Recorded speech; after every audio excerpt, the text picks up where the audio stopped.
Hello বন্ধুরা, আপনারা সবাই কেমন আছেন? আশা করি ভালো আছেন। আবার একটি নতুন ব্লগ নিয়ে চলে এলাম। আজকে ব্লগ দেখাবো আপনার কলকাতা দুর্গাপুজো কার্নিভাল 2025। তো এই দুর্গাপুজো কার্নিভালটা রেড রোডেই প্রত্যেক বছর হয়।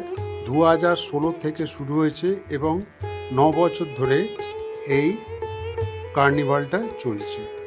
যাই হোক, আমি চললাম রেড রোডে কার্নিভাল দেখতে এবং আপনাদেরও দেখালাম। ভিডিওটা যদি ভালো লাগে লাইক, শেয়ার এবং অবশ্যই যারা নতুন তারা সাবস্ক্রাইব করে দেবেন।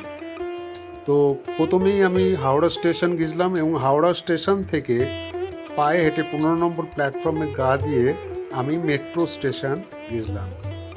15 নম্বর প্ল্যাটফর্মের ভেতর দিয়ে গেলেই শর্টে ভালো হয় এবং সেখান থেকে মেট্রো ধরে 10 টাকা ভাড়া করে আমি স্প্ল্যানেড গেছিলাম।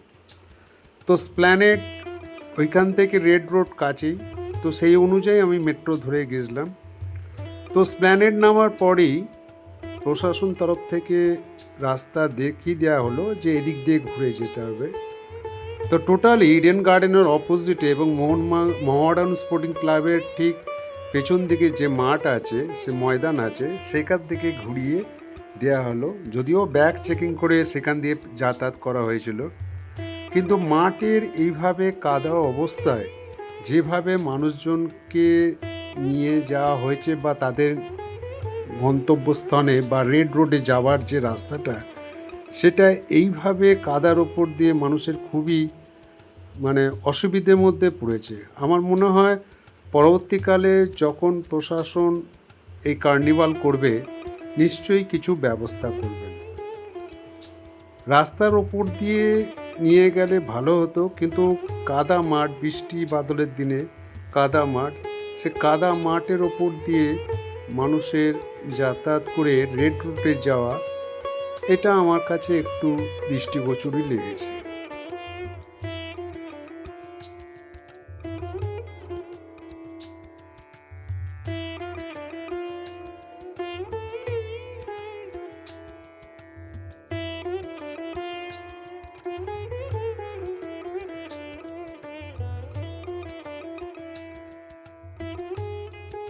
হলো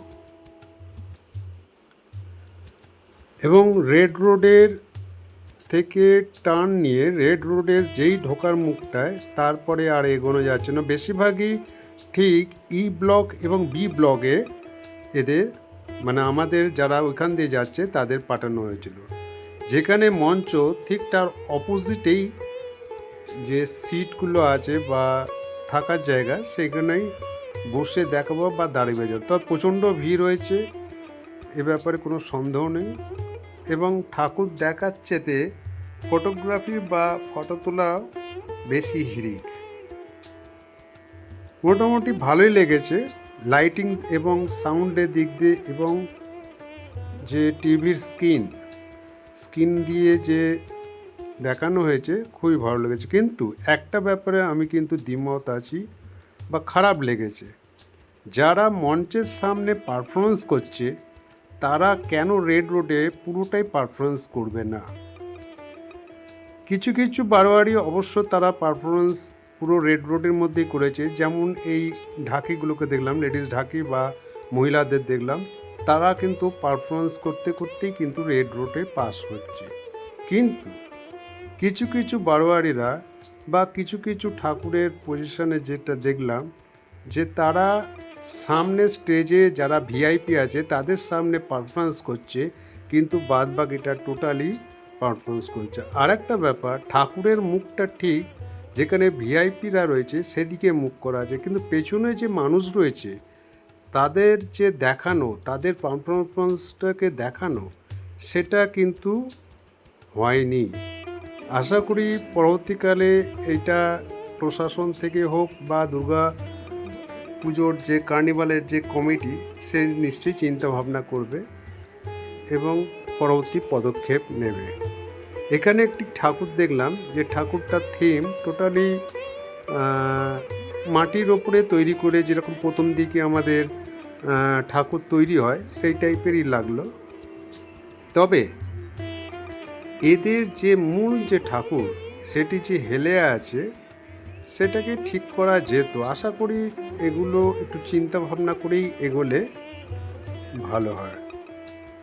আর এখানে ট্যাবলোটা দেখলাম, ট্যাবলোটা আমার খুবই ভালো লেগেছে। ট্যাবলোটা হচ্ছে জগন্নাথ ধাম বা এই জগন্নাথ মন্দির যেটা করেছে দীঘায়, জগন্নাথ কালচারাল সেন্টার, সেটি যে ট্যাবলো, এটা আমার কিন্তু খুবই ভালো লেগেছে।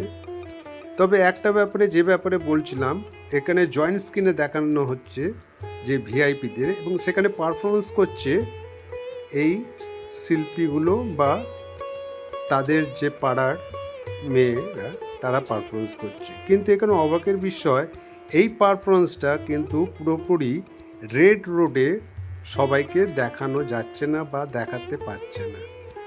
এইখানে যখন এরা পারফরমেন্স করে এলো, তারপরেই দেখলাম হাঁটতে হাঁটতে হাত নাড়াতে নাড়াতে চলে যাচ্ছে।